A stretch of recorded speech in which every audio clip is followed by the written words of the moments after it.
कुछ टाइम पहले कौन बनेगा करोड़पति के 17वें सीजन में 10 साल का इशित भट्ट आया।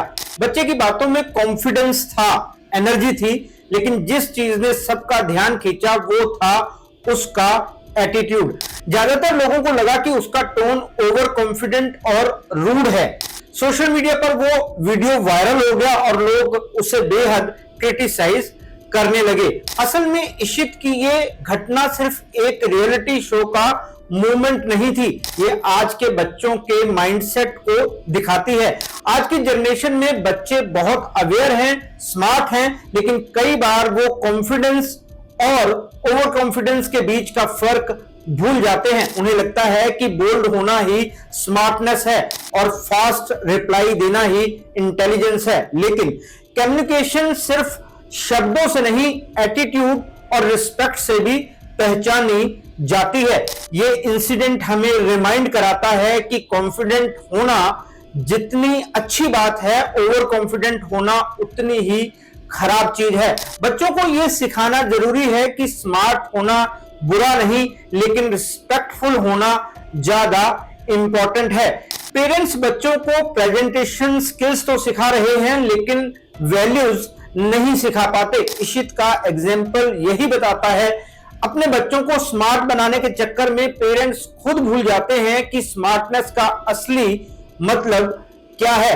कई दिनों तक ट्रोल होने के बाद इशित ने एक माफी वाली पोस्ट की। उसने कहा कि वो उस वक्त नर्वस था और उसकी टोन को लोगों ने गलत तरीके से समझ लिया। उसने ये भी लिखा कि वो अमिताभ बच्चन सर और केबीसी टीम की बहुत रिस्पेक्ट करता है और ये एक्सपीरियंस उसके लिए लाइफ का सबसे बड़ा लेसन है। सोचो, अगर उसे किसी ने टोका नहीं होता तो क्या वो कभी माफी मांगता? बिल्कुल नहीं।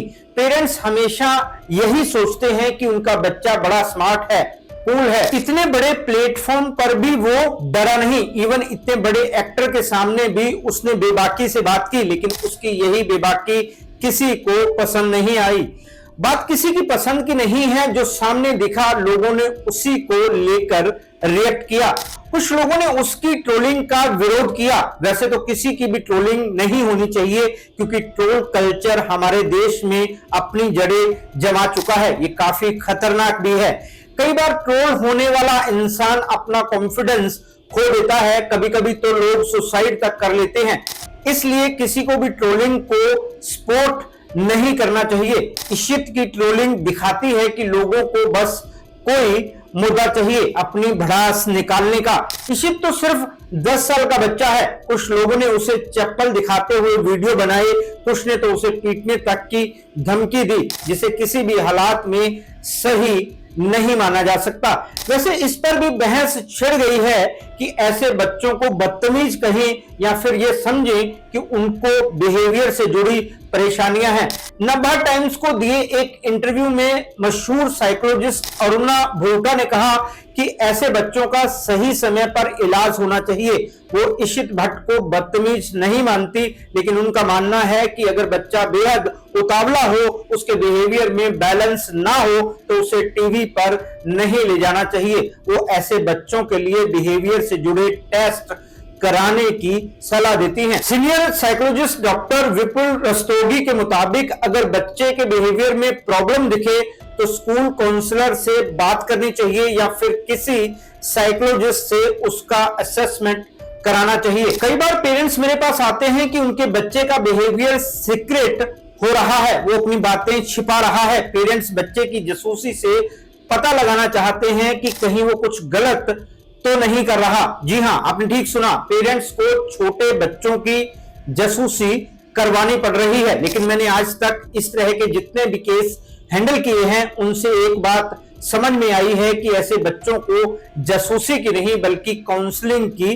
जरूरत होती है। शायद मेरी बात आपको अजीब लग सकती है, लेकिन बहुत बार बच्चों से ज्यादा पेरेंट्स की काउंसलिंग करनी पड़ती है, ताकि वो जान सके कि वो ऐसा क्या करें कि बच्चा उनसे अपनी बातें ना छिपाए। आज के टाइम में 6 पैकेट रोम काफी चर्चा में है। इसका मतलब है कि घर में एक बच्चा है, उसे संभालने के लिए उसके पेरेंट्स हैं, दादा दादी हैं, नाना नानी हैं, वो एक बच्चा सबकी जान बन जाता है। वो सब मिलकर बच्चे की डिमांड्स पूरी करते रहते हैं। अगर पेरेंट्स उसकी डिमांड या चाहत पूरी नहीं करते हैं तो दादा दादी अपना हाथ बढ़ा देते हैं। अगर वो भी नहीं कर पाते तो बच्चा नाना नानी से डिमांड करता है, मतलब कहीं ना कहीं से उसकी डिमांड पूरी हो ही जाती है। इससे बच्चे के अंदर ये भावना घर कर जाती है कि वो बहुत ज्यादा स्पेशल है। ये हालात उसके अंदर एक अलग ही ईगो पैदा कर देते हैं। जब कहीं बाहर उसे उतना इंटेंशन नहीं मिलता तो वो बदतमीजी करने पर उतारू हो जाता है। नमस्कार दोस्तों, मैं हूं राहुल राय गुप्ता और आप मुझे डिटेक्टिव गुरु के नाम से भी जानते हो और हम करते हैं देश विदेश में पर्सनल और कॉर्पोरेट इन्वेस्टिगेशन। इस वीडियो में हम बात करेंगे कि आजकल के बच्चे क्यों इतने बदतमीज हो रहे हैं, बच्चों में ये ओवर कॉन्फिडेंस क्यों बढ़ रहा है, क्या सोशल मीडिया ज्यादा तारीफ या कम गाइडेंस इसके कारण है, और सबसे जरूरी पेरेंट्स और टीचर्स कैसे उन्हें हेल्दी कॉन्फिडेंस और ह्यूमिलिटी के बीच सही बैलेंस सिखा सकते हैं। मैं ऐसे 5 टिप्स बताने जा रहा हूं जो आपके बहुत काम आएंगे। तो चलिए शुरू करते हैं।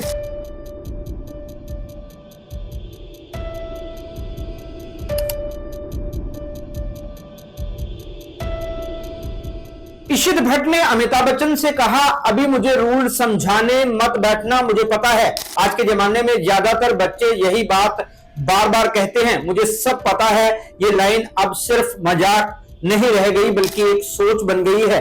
टेक्नोलॉजी, सोशल मीडिया और इंटरनेट की दुनिया में बच्चों को बहुत जल्दी बहुत कुछ मिल जाता है। यूट्यूब, गूगल या इंस्टाग्राम पर कुछ वीडियो देखकर उन्हें लगता है कि वो हर चीज में एक्सपर्ट हो गए हैं, लेकिन असली प्रॉब्लम तब शुरू होती है जब ये सोच उनके सीखने के रास्ते बंद करने लगती है। जब कोई बच्चा खुद को हर चीज में सही मानने लगता है तो वो सवाल पूछना छोड़ देता है। उसे लगता है कि टीचर की बात सुनने की जरूरत नहीं है, पेरेंट्स की सलाह पुरानी है और दोस्तों की राय मायने नहीं रखती।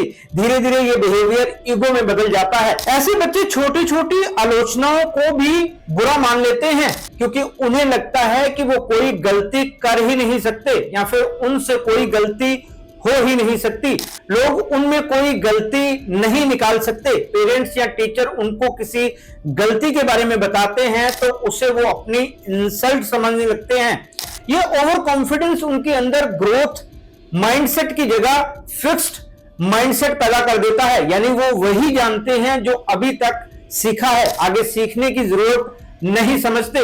असल में मुझे सब पता है वाला बिहेवियर बच्चों की क्रिएटिविटी, टीम वर्क और इमोशनल इंटेलिजेंस तीनों को कम करता है। स्कूल या ग्रुप प्रोजेक्ट्स में ऐसे बच्चे दूसरों की राय को अनदेखा करते हैं जिससे सहयोग की भावना कम होती है। वो लीडर तो बनना चाहते हैं पर दूसरों से सीखना नहीं चाहते। इस सोच के कारण जब उन्हें रियल लाइफ में चुनौतियां मिलती हैं, जैसे किसी मुश्किल एग्जाम, इंटरव्यू या रिजेक्शन का सामना करना पड़ता है, तो वो खुद को संभाल नहीं पाते क्योंकि उन्होंने कभी गलती से सीखने की प्रैक्टिस ही नहीं की होती। इसी सोच के पीछे कई कारण है। पेरेंट्स का जरूरत से ज्यादा तारीफ करना, हर गलती को इग्नोर करना या बच्चों को यह महसूस कराना कि वो हमेशा सही है। इन सब बातों से धीरे धीरे एक फॉल्स कॉन्फिडेंस बबल में जीने लगते हैं। सोशल मीडिया भी इसी सोच को बढ़ावा देता है। यहाँ लाइक्स और फॉलोअर्स बच्चों को यह भरोसा दिलाते हैं कि वो दूसरों से बेहतर है। जरूरत है बच्चों को यह सिखाने की कि जानना और सीखते रहना दो अलग बातें हैं। दुनिया इतनी बड़ी है कि कोई भी सब कुछ नहीं जान सकता, मतलब किसी को भी सब कुछ पता नहीं होता। असली समझदारी यही है कि हम हर दिन कुछ ना कुछ नया सीखने के लिए तैयार रहे। अगर बच्चे ये समझ लें कि आई डोंट नो कहना कमजोरी नहीं बल्कि सीखने की शुरुआत है, तो वही सोच उन्हें सच में आगे ले जाएगी।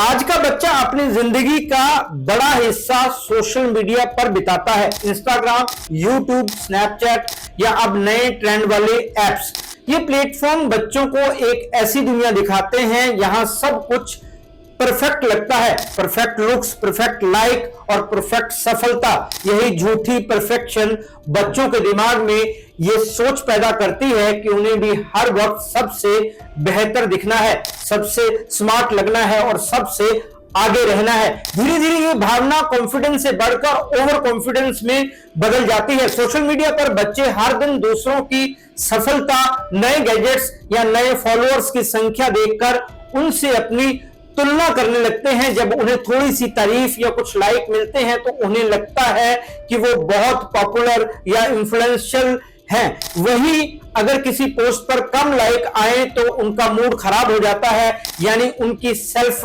वर्थ सोशल मीडिया के वर्चुअल अप्रूवल पर डिपेंड हो जाती है। इस चक्कर में बच्चे ये भूल जाते हैं कि असली पहचान स्क्रीन पर नहीं, रियल लाइफ में बनती है। दूसरी तरफ सोशल मीडिया ने बच्चों में इंस्टेंट वैलिडेशन की आदत डाल दी है। पहले बच्चे अपनी मेहनत के नतीजे के लिए इंतजार करना सीखते थे, जैसे एग्जाम के रिजल्ट या स्पोर्ट्स मैच की जीत, लेकिन अब सिर्फ एक फोटो या वीडियो डालने के कुछ सेकंड में ही उन्हें तारीफ और इंटेंशन मिल जाता है। इस तरह की जल्दी मिलने वाली तारीफ उन्हें यह यकीन दिलाती है कि सफलता पाना बहुत आसान है, वो हर चीज में एक्सपर्ट है।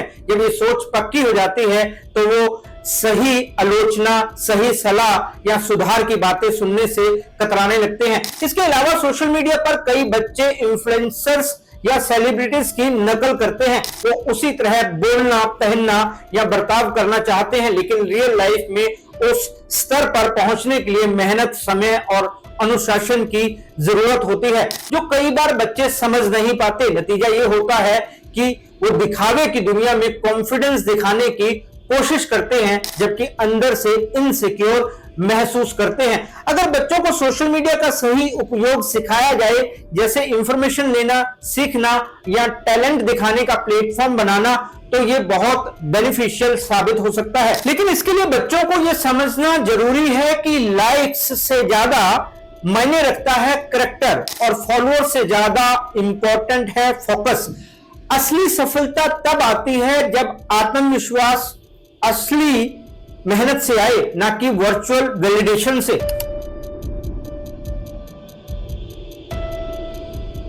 सीखने की असली ताकत होती है कुछ जानने की उत्सुकता, वही उत्सुकता जो बच्चों को सवाल पूछने, नई चीजें जानने और गलती करने के बाद भी फिर कोशिश करने के लिए प्रेरित करती है। लेकिन जब ये जिज्ञासा ओवर कॉन्फिडेंस की दीवार से टकराती है तो धीरे धीरे खत्म होने लगती है। जैसा कि मैंने शुरू में कहा, आज के कई बच्चे ये मानने लगे हैं कि उन्हें सब पता है, चाहे वो स्कूल का कोई सब्जेक्ट हो, खेल हो या कोई स्किल। ये सोच शुरुआत में छोटी लगती है, पर आगे चलकर उनके लर्निंग एटीट्यूड को बहुत हद तक प्रभावित करती है। जब बच्चा खुद को हर चीज में सही समझने लगता है तो वो क्वेश्चंस पूछना छोड़ देता है। उसे लगता है कि टीचर या पेरेंट्स उसे कुछ नया नहीं सिखा सकते। नतीजा ये होता है कि वो सिर्फ वही चीजें सीखता है जो उसे आसान लगती हैं और मुश्किल चीजों से बचने लगता है। यही डर और ओवर कॉन्फिडेंस उसकी ग्रोथ को रोक देता है। धीरे धीरे बच्चा चीजों को एक्सप्लोर करना बंद कर देता है और मुझे पता है वाले जोन में फंस जाता है। यहां आगे बढ़ने के लिए प्रेरणा खत्म हो जाती है। ओवर कॉन्फिडेंस का दूसरा असर यह है कि बच्चे मिस्टेक से डरने लगते हैं, क्योंकि जब किसी को लगता है कि वो हमेशा सही है तो गलती मानना उसके लिए मुश्किल हो जाता है। इसलिए वो गलतियों से सीखने की बजाय उन्हें छिपाने लगते हैं। इस वजह से उनकी प्रॉब्लम सॉल्विंग एबिलिटी और क्रिटिकल थिंकिंग कमजोर होने लगती है। जब कोई बच्चा ओवर कॉन्फिडेंस होता है तो वो दूसरों की बात सुनना पसंद नहीं करता, वो दूसरों के विचारों को कम आंकने लगता है। इस तरह वो टीम वर्क और कोलैबोरेशन जैसे जरूरी स्किल से दूर हो जाता है। यही चीज आगे चलकर उसके कैरियर और रिलेशनशिप दोनों में मुश्किलें खड़ी करती है। अगर बच्चों में सीखने की चाह बचाए रखनी है तो जरूरी है कि उन्हें यह सिखाया जाए कि सीखना कभी खत्म नहीं होता। पेरेंट्स और टीचर्स को चाहिए कि बच्चों की हर उपलब्धि पर सिर्फ तारीफ ना करें, बल्कि अगला सवाल भी पूछें, अब आगे क्या सीखोगे। इससे बच्चे में कंटिन्यूस लर्निंग की भावना बनी रहेगी। उन्हें ये समझना जरूरी है कि स्मार्ट वही है जो हर दिन कुछ नया सीखने की कोशिश करता है। बच्चों को ये एहसास दिलाना जरूरी है कि आई नो एवरीथिंग से ज्यादा ताकतवर सोच है आई वॉन्ट टू नो मोर। यही सोच उन्हें न सिर्फ बेहतर स्टूडेंट बनाएगी बल्कि बेहतर इंसान भी।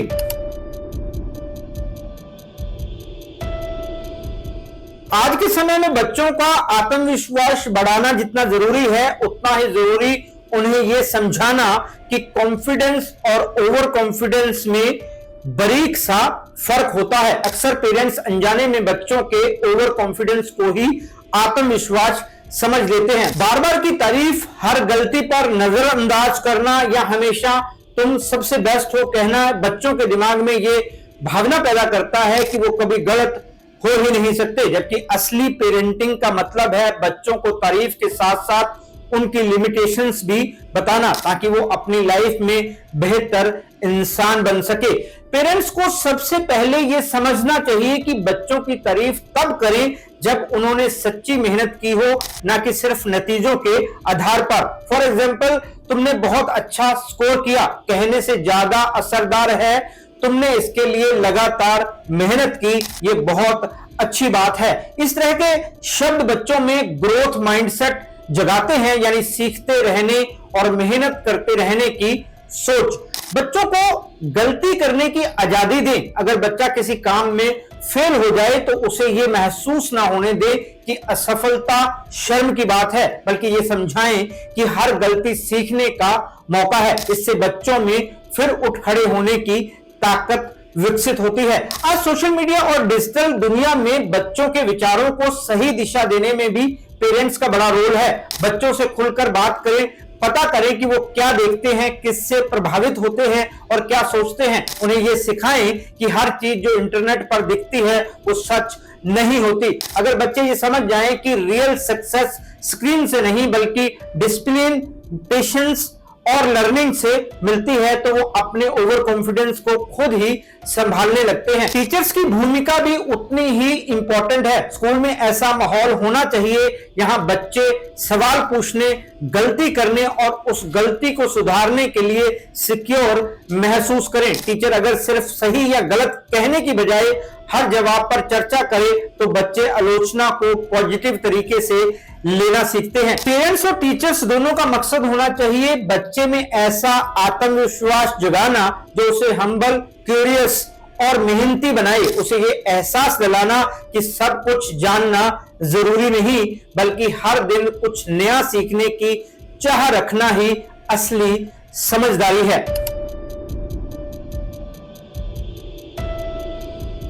आत्मविश्वास यानी कॉन्फिडेंस हर इंसान की सबसे बड़ी ताकत होती है। ये वो भावना है जो हमें खुद पर भरोसा करना सिखाती है और अगर हम मेहनत करें तो किसी भी मुश्किल को पार कर सकते हैं। लेकिन जब यही भरोसा हद से ज्यादा बढ़ जाता है तो वो ओवर कॉन्फिडेंस बन जाता है और यही वो टाइम होता है यहां इंसान सीखने, सुनने और खुद में सुधार लाने की कैपेसिटी खोने लगता है। बच्चे वैसे भी बहुत नाजुक होते हैं, उनके दिमाग में एक बार जो बात बैठ जाती है उसे निकालना काफी मुश्किल होता है। अगर वो बचपन में ही ओवर कॉन्फिडेंट हो जाते हैं तो उनका अनकॉन्शियस माइंड उनको ओवर कॉन्फिडेंट ही बनाए रखता है, मतलब वो कभी भी नॉर्मल नहीं हो पाते। इसलिए शुरू से ही उनको समझाना जरूरी है कि ओवर कॉन्फिडेंस इंसान के लिए तरक्की के रास्ते बंद कर देता है, क्योंकि ओवर कॉन्फिडेंस में इंसान सीखना छोड़ देता है। सिंपल सी बात है, जो सीखना ही नहीं चाहता वो आगे कैसे बढ़ेगा। कॉन्फिडेंस बच्चों को तैयार करता है जबकि ओवर कॉन्फिडेंस उनको लापरवाह बना देता है। एक कॉन्फिडेंट बच्चा सोचता है मैं कोशिश करूंगा, मैं कर सकता हूं। वही एक ओवर कॉन्फिडेंट बच्चा कहता है मुझे पहले से सब आता है। यही सोच उसकी तरक्की की सबसे बड़ी रुकावट बनती है। कॉन्फिडेंट बच्चा अपने काम पर ध्यान देता है लेकिन ओवर कॉन्फिडेंट बच्चा दूसरों से तुलना करने में टाइम बर्बाद करता है। वो हर वक्त खुद को साबित करने की कोशिश करता है जबकि कॉन्फिडेंट बच्चा बस खुद को बेहतर बनाना चाहता है। ओवर कॉन्फिडेंस का असर सबसे पहले सीखने की प्रक्रिया पर पड़ता है। जब बच्चे को लगता है कि उसे सब पता है तो वो सवाल पूछना छोड़ देता है, वो टीचर या पेरेंट्स की सलाह को हल्के में लेने लगता है। दूसरी तरफ कॉन्फिडेंट बच्चा जानता है कि बहुत कुछ सीखना बाकी है, इसलिए वो हर एक्सपीरियंस से कुछ ना कुछ सीखने की कोशिश करता है। इसी सोच से उसमें ह्यूमिलिटी यानी विनम्रता आती है, जो आगे की सफलता का आधार बनती है। एक और फर्क यह है कि कॉन्फिडेंस बच्चों को जमीन से जुड़ा हुआ रखता है, जबकि ओवर कॉन्फिडेंस उनको अहंकारी बना देता है। कॉन्फिडेंट बच्चा अपनी उपलब्धियों पर प्राउड फील करता है, लेकिन दूसरों का सम्मान करना नहीं भूलता, जबकि ओवर कॉन्फिडेंट बच्चा यह मान लेता है कि उसे किसी की जरूरत नहीं है। यही वजह है कि जब कभी उसे असफलता मिलती है तो वो उसे संभाल नहीं पाता। पेरेंट्स और टीचर्स बच्चों को यह फर्क समझा सकते हैं।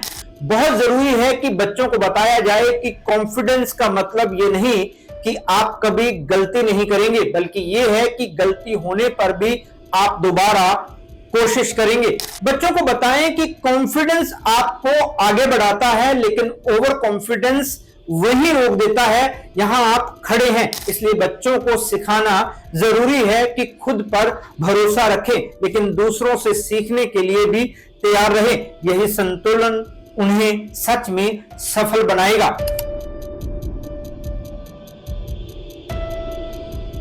दोस्तों, अगर आपके बच्चे या छोटे भाई बहन ओवर कॉन्फिडेंट हैं तो उन्हें बातों बातों में जरूर बताएं कि ऐसा बिहेवियर आगे चलकर उनके लिए परेशानियां लेकर आएगा। इशित भट्ट का एग्जाम्पल हमारे सामने है। अगर वो ओवर कॉन्फिडेंट नहीं होता तो शायद अच्छा खासा अमाउंट जीत लेता। शायद वो अमिताभ बच्चन से इस तरह बात भी नहीं करता, ट्रोलिंग की बजाय उसकी तारीफ हो रही होती। आपको ये वीडियो कैसा लगा कमेंट करके जरूर बताएं। आपको ये वीडियो अपने जानकार सभी बच्चों को भेजना चाहिए, ताकि वो भी अगर इसी तरह की गलती कर रहे हैं तो अभी से समझ जाएं। आज के वीडियो में इतना ही, फिर मिलते हैं जानकारी से भरपूर एक और वीडियो में। तब तक अपना और अपने परिवार का ख्याल रखें, खुश रहें, मस्त रहें। जय हिंद। डिटेक्टिव गुरु